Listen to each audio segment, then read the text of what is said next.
Right, in this clip we're going to look at loci. Loci is a very posh sounding name for something which is no more complicated than a path which a point follows when it's following a particular rule. And that path then enables us to identify areas that meet given criteria, such as distance from a point or halfway between two lines or so on. So it ties in the work that we've done previously on constructions. And we need to use those standard constructions that we learnt, how to draw a circle, how to draw a perpendicular bisector or an angle bisector. And then once those lines have been drawn, we can then shade in appropriate regions depending on the conditions given in the context of the question. And for that you need to be comfortable with understanding what at least means, or at most, no further, and so on. So it's easier to see these when you're actually working on them rather than just going through a list of bullet points. So the first, probably the most simple locus, is a path that's equidistant from a point. So when I give this as an example in class, what I tend to say is, right, imagine that the class is all wearing high-vis vests, and we go out onto the yard, and I stand at one place and I tell the class that they can stand anywhere they like so long as they are exactly 10 paces away from me. And then if I was to send up a drone above us, what shape would the high-vis vests draw out? And the kids can usually say straight away, well, it's a circle. And that's exactly right. So a path equidistant from a point is a circle. So if we want to draw the path which is exactly 2 centimeters from A, we would get our compass, we would measure 2 centimeters, put the compass point on A and draw the circle. And so long as I'm standing anywhere on that circle, on the circumference of that circle, I'll be exactly 2 centimeters away from A.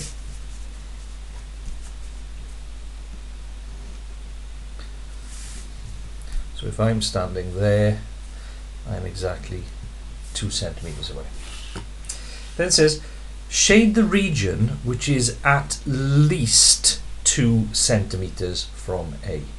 Well, if it's at least 2 centimeters, I could be standing there, and I am 2 centimeters, but I couldn't be inside the circle, because if I was inside the circle, I would be less than 2 centimeters from A. So at least means I'm on the region, on the locus itself, or I'm anywhere that's outside that region. So anywhere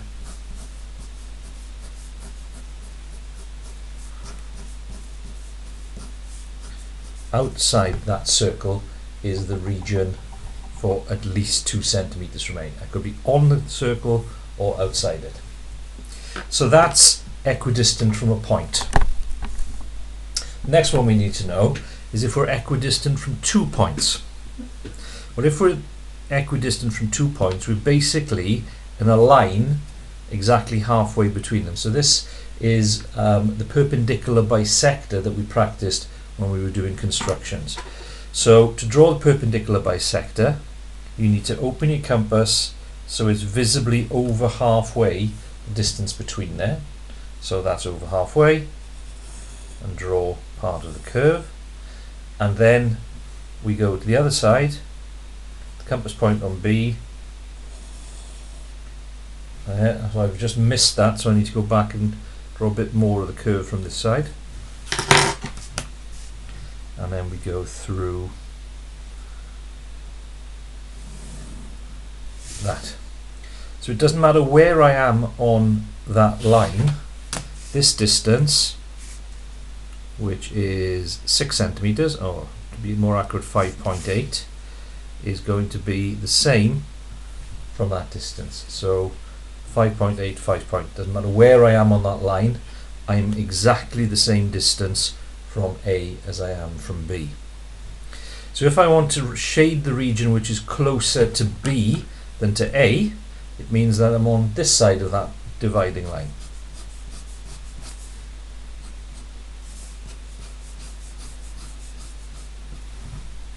So that is the side that's closer to B than A. So the path that follows the rule, same distance is the green line.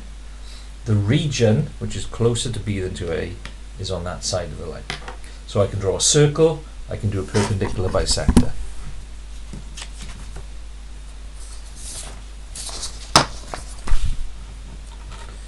The next one is if I'm drawing equidistant from a line. So if I were to be an equal distance from the line, then it's going to be a line which is parallel to it. So if I'm drawing a path which is exactly 2 centimeters from the line AB, I'd be drawing 2 centimeters. So you could do it by repeatedly measuring 2 centimeters, but you'd have to make sure that you're exactly at a right angle. Or using your compass, open your compass to 2 centimeters and put the compass point on the line, and if you draw a few circles,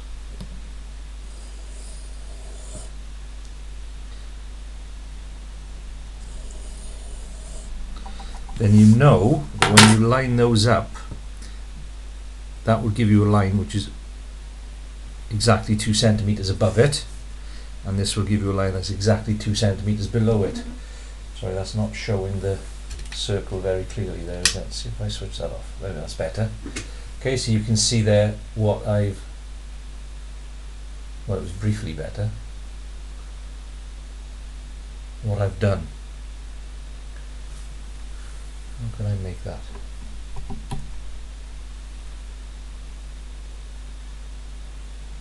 There you go, cracked it. But what makes this one a little bit more complicated is that because I haven't got end points, actually at the end here, to remain an equal distance from point A and point B, is that from the point which is vertically above that point, it then becomes equal distance from a circle until you get down to the bottom. So what you end up with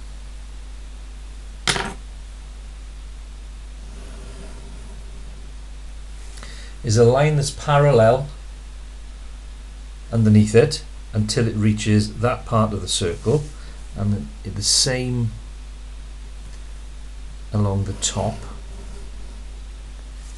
and then once it touches that part of the circle, this bit follows the circle around, which I'm not making a very clear job of drawing it freehand. So what you end up with is that sort of oval shape where when it's above the line it's exactly 2 centimeters vertically, but at the end it then becomes 2 centimeters there, so it's 2 centimeters there. Similarly over here it's 2 centimeters, and so on. So from the line it's a parallel line. Because I didn't specify above or below, I had to draw both, and then because I've got open ends, they turn into circles there. Shade the region which is at most 2 centimeters from AB. So at most means it can't be more than 2 centimeters. So what you're actually shading in that one is the inside of the shape. So that's equidistant from a line which is a parallel line. The final one construction that we need, which again is one we've practiced, is locus of a path equidistant from 2 lines. So if we want to find where something which is an equal distance from that line and that line is, then what we're going to be doing is the angle bisector. So the angle bisector, you put the compass point at the corner of the angle that we want to cut in half, arc across both sides of the angle, then just move your compass to each of those arcs and draw another arc, part of a circle inside the angle, and then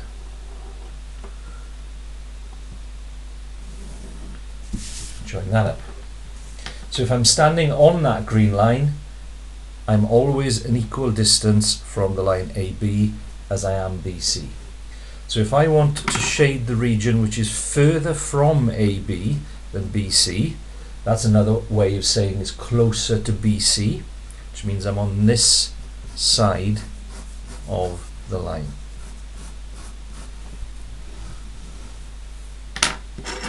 So those are the basic constructions that you need to be able to generate, and then it's just a matter of picking through the conditions that they give you in the context of the question. So we'll practice a few of those now. So this is on a numeracy paper. Organics for You is planning to have its headquarters in Wales. The manager has instructed Fion to look for a site for the headquarters. Here are the instructions that Fion has been given by her manager. Find the point that is an equal distance between Wrexham and Aberporth. So equal distance between 2 points. So that's going to be bisecting that line. An equal distance between Carnarvon and Swansea. So I'm going to be bisecting that. The new headquarters needs to be within 20 miles of this point. So let's deal with those first of all. So the first one, equal distance between Wrexham and Aberporth. I need to line bisect those. So I want to make sure my compass is more than half the distance. I'm happy with that. So part of a circle, move to Wrexham, compass point in, other part of the circle, join those up. So that is the equal distance between Wrexham and Aberporth. So my region is going to be somewhere along there. Now I have to do the same between Carnarvon and Swansea.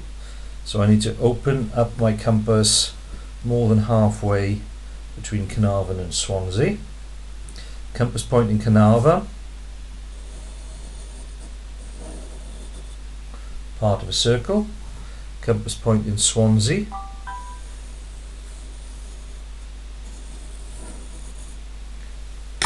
part of a circle. Don't know why I made that so big. So I'm going through. So where the two cross, that point is an equal distance between Carnarvon and Swansea and between Aberporth and Wrexham. The new headquarters needs to be within 20 miles of this point. So we want an equal distance from a point, which is a circle, 20 miles. So they're giving me a scale there. I'm going to open my compass point out for that distance there. Put the centre where the two cross and draw my circle. So the headquarters needs to be somewhere within that circle, because it's within 20 miles, so it's inside the circle. And then the bit that most students got wrong with this question was on the map below showed the region in Wales. So you don't shade in the whole of that circle because we're not including England. So when you're shading that region in, you have to make it clear that the only part of that circle you are hatching out is in Wales, and you're not shading in the parts that fall within England. Okay, so that's one example.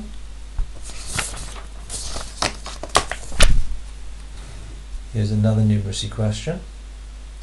So the scale diagram opposite shows an Eisteddfod, well it's below in this particular one, shows an Eisteddfod camping field. The camping field is 100 metres long and 80 metres wide. Now I think this has been reduced a little bit, so it's not bang on here. You can see there that's 9.5 instead of 10.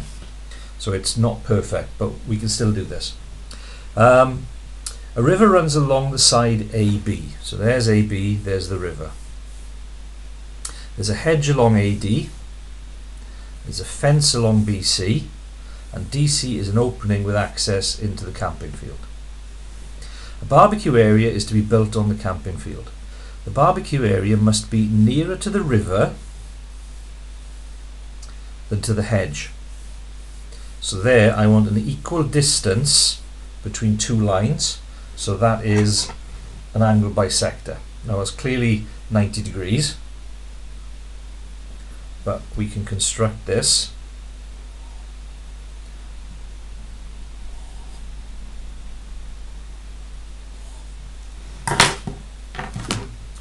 So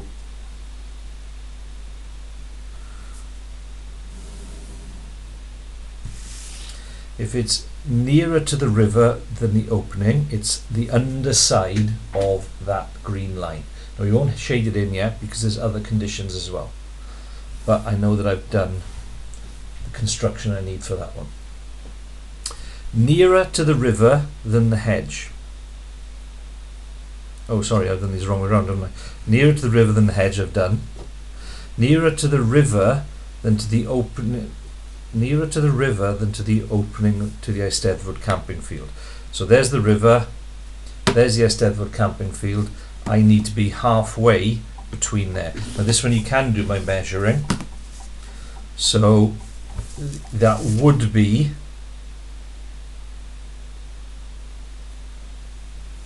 8 centimeters if it was correctly sized, but it's a little bit less, but let's go for 4 because that's what it would have been if the diagram hadn't shrunk. So 4 centimeters there, 4 centimeters there, and draw that line through. So nearer to the river than the opening of the Eisteddfod means it's below that green line and it's below this green line. It needs to be more than 30 meters from the corner of the field where the hedge meets the river. So 30 meters from that point means part of a circle,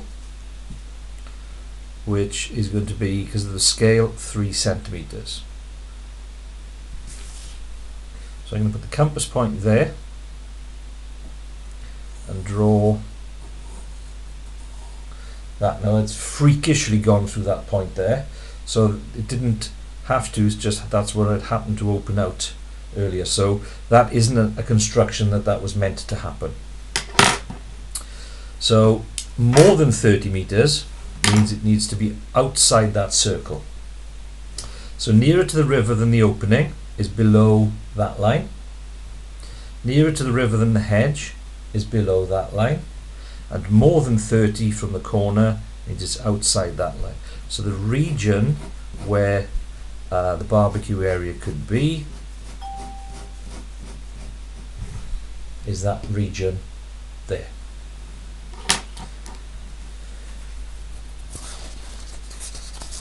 One more thing to say about that is that because it's not telling you have to construct these, and you knew that that was 90 degrees, you could have actually measured 45 using an angle measurer if you couldn't remember how to bisect the line, bisect the angle. So our final example, another numeracy question. Bronwyn decides to place a cylindrical water container in the small paddock on the farm. The water container has a diameter of 1.4 meters. The scale diagram opposite here shows the small paddock by the farm. The small paddock is rectangular, measuring 7 meters by 5 meters. 2 centimeters represents 1 meter. Bronwyn decides to place the center of the water container so that it is equidistant from the south fence and the east fence. So equal distance from the south and the east is going to be an angle bisector, which you could measure, but let's show off because we know how to bisect an angle. If you don't, go back and watch the video for constructions.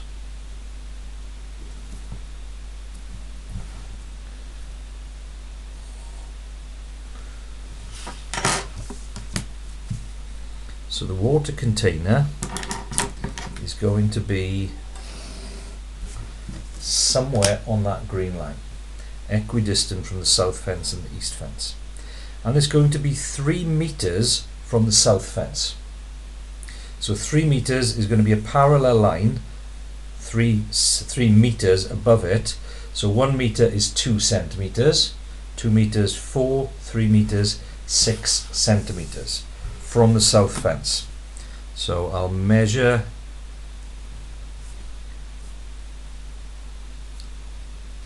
6 centimeters that side and 6 centimeters that side,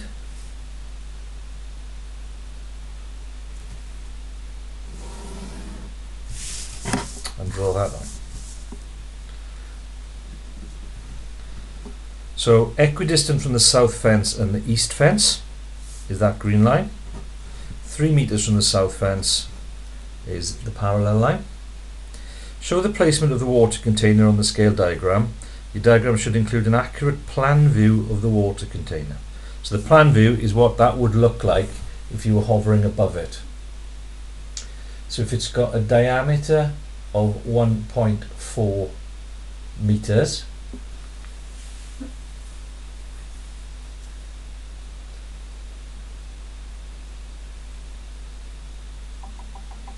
then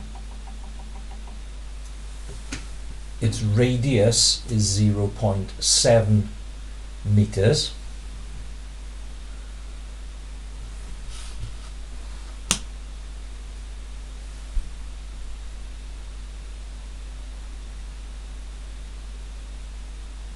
So 1 centimeter, put my light back on. So 2 centimeters is 1 meter. So 0.7 meters, I'm going to be timesing by 0.7. So times that by 0.7 and I get 1.4 centimeters. So my radius, diameter of 1.4 meters means it's a radius of 0.7 meters, and then to turn that into centimeters, it's going to be 1.4. So I've opened my compass to 1.4, the compass point on the intersection, and draw that. So that would be the plan view of that water container. So there we go, 4 marks for that. So they usually carry quite a few marks, these loci questions. It's well worth getting your head around.